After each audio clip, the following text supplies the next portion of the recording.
So I have another question. Sister, she's wearing hijab and she's working in healthcare, one of the healthcare center in Vancouver. She was asking, sometime, like people ask you question like, so how do we answer misconceptions about Islam, Sharia, women's right, jihad, hijab as well? So what's the best way to answer them? There are two kinds of answers. There is an academic answer, and then there is a logical answer. I think logical answers can be given by just about anyone. If something makes sense to you, and you explain to someone why it just makes sense to you, there's a good chance it'll make sense to them as well. Let me give you an example. I was asked by a Christian priest once, I was in transit in London, UK, and he sat me down and started asking me a whole bunch of questions. And one of the questions was about hijab. Now, I was a student at that time. I was going to the UK to study. And he said that you oppress your women so much. And why is that? I said, what do you mean by oppression? He says, well, they have to cover themselves up. So they have this preconceived notion that if a woman covers herself up, she's being oppressed. That's oppressed, yeah. Now, I needed to change that narrative in his mind. I needed to reverse that without offending him and without getting too academic, because they don't believe in the text. If you start bringing out text, well, they don't believe in those texts. So I use a very simple analogy of a jewelry store in a shopping center. So I asked him, okay, so what do you see in a jewelry store?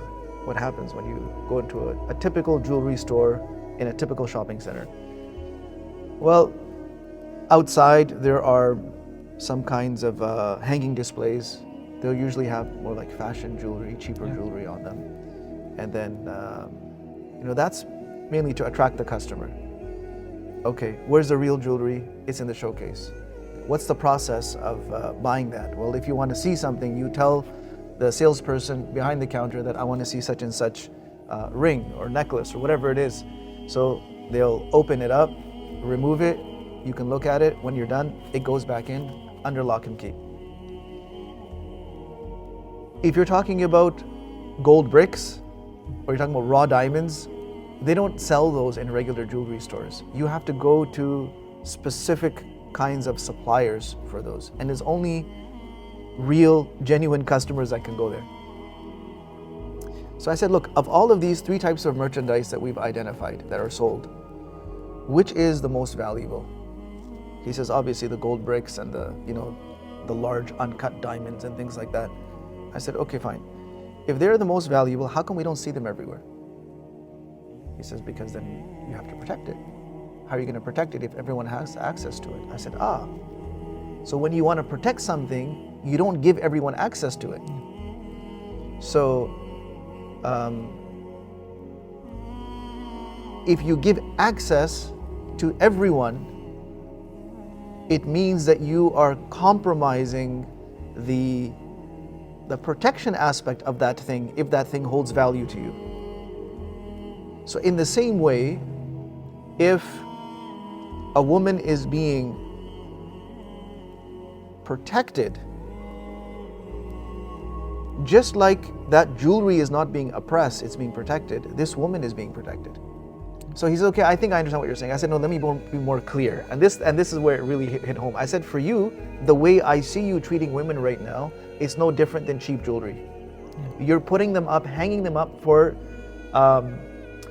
display for every passerby to look at.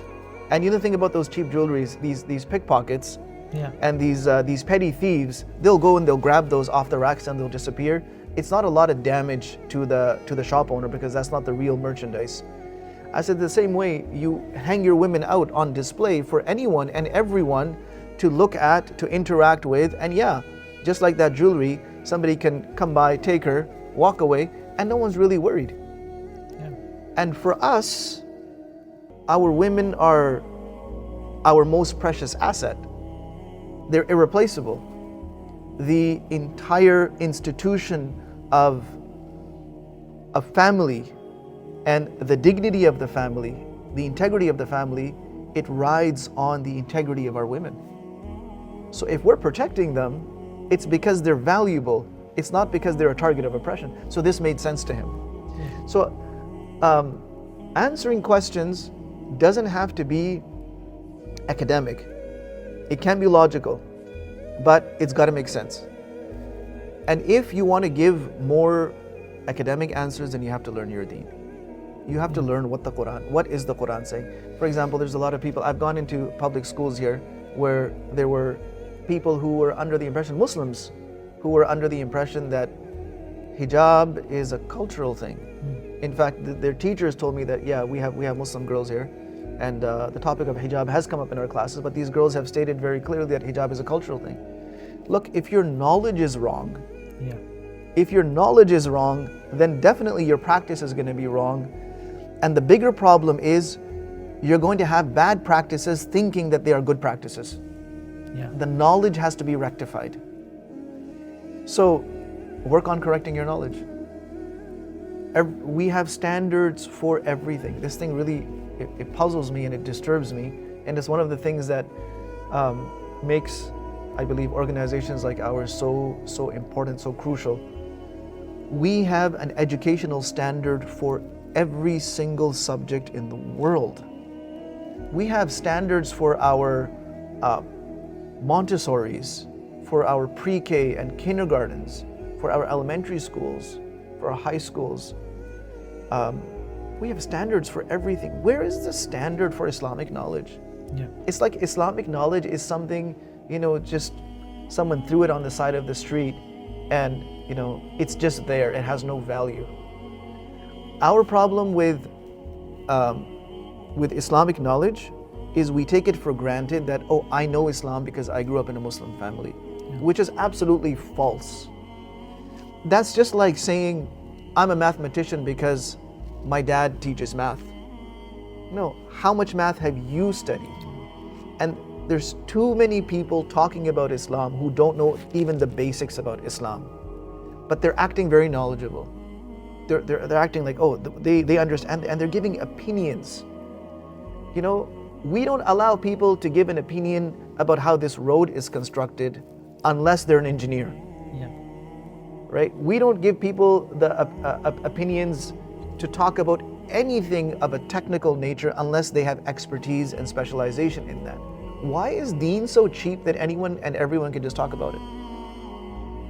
It boggles me. This is the most sacred knowledge that has come from above the heavens through Jibreel alayhi salam to the blessed heart of Rasulullah sallallahu alaihi wasallam.